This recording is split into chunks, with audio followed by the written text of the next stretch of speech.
Et salut tout le monde, c'est Shido, on se retrouve bien pour une nouvelle vidéo, nouvel épisode de l'achat manga. Et cette fois-ci, c'est l'édition de mars 2022. Encore un bon mois marqué par de bonnes sorties en manga. Voilà, j'ai pu continuer de bonnes séries et j'ai pu aussi acheter un nouveau titre, d'ailleurs qui sera le premier de cette présentation. Voilà. Et on commence tout de suite, et bien du coup, par ce fameux titre de chez Meian. Il s'agit d'un nouvel isekai. Comme vous savez, si vous suivez un peu les vidéos d'achat manga que je réalise, vous savez que le genre isekai est l'un de mes préférés, avec le pop apocalyptique et un peu tout ce qui est romance, fantasy. Donc, le premier tome, il s'agit... Enfin, les deux premiers tomes de cette nouvelle série qui sont sortis, il s'agit de Failure Frame, un nouvel isekai donc de chez Meian, que j'ai eu l'opportunité de découvrir récemment, du coup, avec ces deux nouveaux tomes.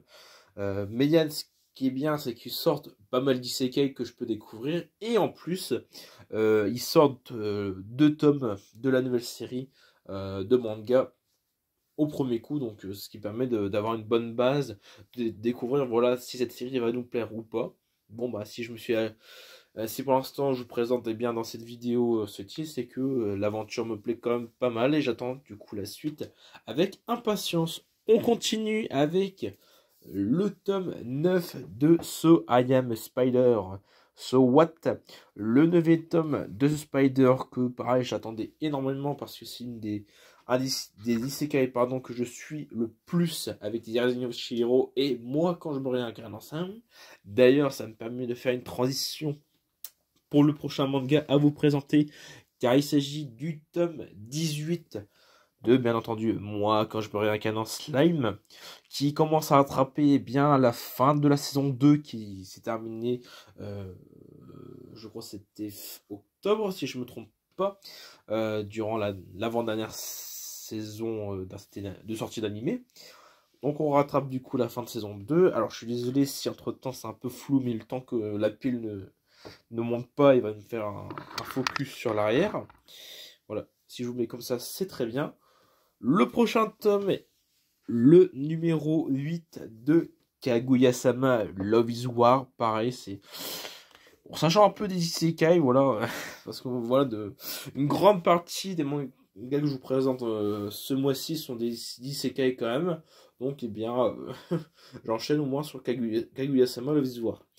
On continue, encore un isekai, et cette fois-ci, on continue encore avec Meian, avec le tome 5 d'un des isekai que je préfère de chez eux, qu'ils éditent en France, à savoir le Chain Life in a Different World, qui commence un peu à s'installer dans la même ambiance histoire que Classroom for Hero. Voilà, en fait, on suit un peu la vie de tous les jours du héros principal, de j'allais dire de sa coéquipière, non, de sa fiancée, même sa femme maintenant, à l'arrivée dans le tome 5, dont on a pu avoir une belle clarification sur l'état d'avancée de leur relation. Donc Child Life in a Different World, pareil, c'est très bien.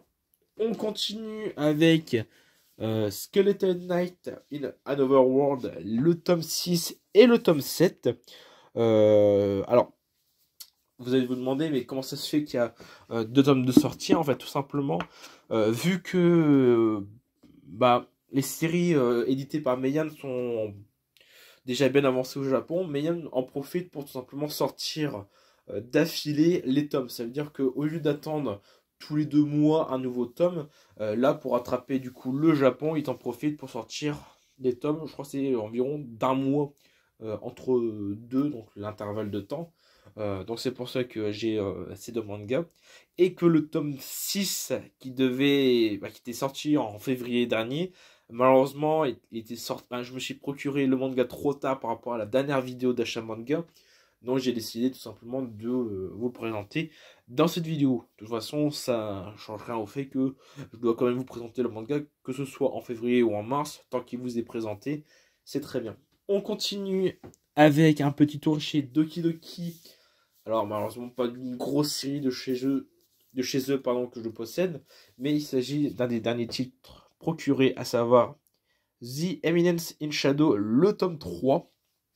Pareil, donc du coup je continue ce manga Isekai que j'apprécie quand même. C'est un peu comme j'allais dire, c'est un peu comme je suis un assassin, je tue meilleur que le héros, mais c'est un peu dans l'autre sens, c'est que là le personnage principal ne veut pas devenir le héros, ne veut pas être au devant de la scène, mais plutôt en arrière-plan. Je crois que je vous avais déjà présenté ça quand je vous ai parlé du manga dans l'achat, le mois de l'achat.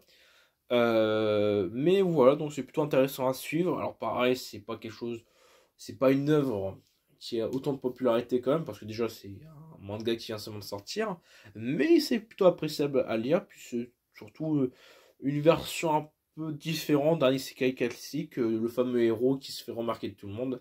Là, on a cette belle ouverture quand même. On continue avec encore du Meian, avec le tome 3 de Loner Life in a Another World. À chaque fois, je me gourde totalement entre le Another et le Different. Étant donné que Different c'est pour Chain Life et pour Another c'est pour Skelet Knight, Loner Life, et je crois que c'est tout. Je dois en avoir un autre en Different ou Another, mais je ne l'ai plus en tête. On continue, et bien pour la prochaine partie d'ailleurs qui commence à bien se finir, parce que du coup j'enchaîne quand même avec le tome 19 de The Rising of Shield Hero, dont la saison 2 va enfin sortir en animé. Ça y est, ça... Voilà, depuis le temps qu'on l'attend, après bien le fait que la saison 2 a été repoussée à cette année en avril 2022. Bon, voilà, en plus, c'était annoncé à 12 épisodes seulement au lieu de 24 comme la première saison. Bon, bah, c'est un peu bête, mais bon, c'est comme ça. Je pense que cette saison 2 va peut-être couvrir peut-être jusqu'au tome 14, si je me rappelle bien, par rapport à l'histoire du manga. Bon, ce qui fait que le manga reste quand même très bien avancé par rapport à l'animé. C'est que voilà, 19 tomes sortis, c'est quand même déjà pas mal. Surtout que bah, y a des mangas qui se finissent en 15 tomes, même moins parfois. Donc c'est très bien. Donc Zero no Shiro, la saison 2 arrive. La saison 3, pareil, est prévue pour, bah, je pense, 2023 ou fin d'année. Je ne sais pas du tout comment ça va être, mais je pense que ça sera plutôt vers 2023. On continue. Alors excusez-moi, je vais vous laisser 2 secondes. Alors, pardon, excusez-moi pour ce petit moment d'ellipse. Je devais faire quelque chose. Donc, j'en étais où? Ah oui, Zerazin of Shidehiro, du coup, le tome 19. La saison 2. Alors, excusez-moi. Hop, je vous mets ceci pour rester dans le plan. Donc, la saison 2 annoncée donc, pour le mois prochain, 12 épisodes. Et une saison 3 de prévue dans la suite de celle-ci. On continue avec le tome 12 de Kemono Incident. Encore un magnifique tome de Kemono Incident. Le tome 12, voilà, un manga bien rose. De toute façon, avec Kaguya Sama, le tome 8, et lui, le tome 12, qui sont très roses. Bon, c'est déjà pas mal. Et du coup, eh bien, pour finir cette présentation d'achat manga, pour les 2 derniers tomes, nous avons le tome 8 de Hari Fureta, de 0 à Hero. Voilà le manga que je vous dis qu'il est quand même bien meilleur que l'animé. Des premières pages que j'ai pu feuilleter du tome 8, on commence à peine les événements de la saison 2 qui a commencé du coup sur cette saison d'hiver 2022 et qui va se terminer, je crois, peut-être aujourd'hui ou la semaine prochaine pour le 12e épisode. Donc on a commencé seulement la saison 2 par rapport au manga. Donc, ce qui fait que le manga est quand même un poil plus complet sur certains passages. Et maintenant, voilà, depuis maintenant 3 tomes, 2 tomes surtout, Hari Fureta sort eh bien, une version préquelle appelée Hari Fureta Origin. Donc voici le tome 3. Et c'est ce dernier tome qui va conclure du coup la présentation d'achat manga de ce mois-ci. Donc pareil, donc encore un magnifique mois pour les achats manga. Avec du coup, j'ai pas compté les tomes, mais je crois qu'il y en a 12. 1, 2, 3, 4, 5, 6, 7, 8, 9, 10, 11, 12, 13, 14, pardon, excusez-moi, il y en a 14.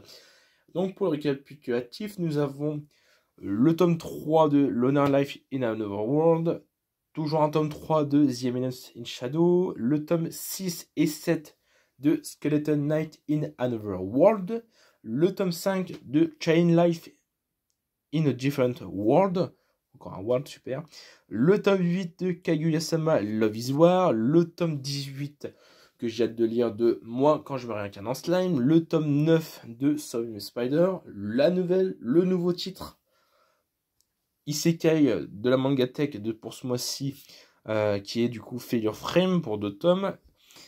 Et à côté, nous avons du coup les tomes 8 de Harry Foreta 2.0 Hero, le tome 3 de Harry Foreta Origins, le tome 12 de Kemono Incident que je dois rattraper. Ça fait un petit moment que j'avais pas repris Kemono Incident. Et le dernier tome, The Erasin Oshihiro, le tome 19. Donc voilà du coup ce qui conclut la présentation d'achat manga de ce mois-ci. Bon bah beaucoup, encore pas mal d'isekai sortis quand même.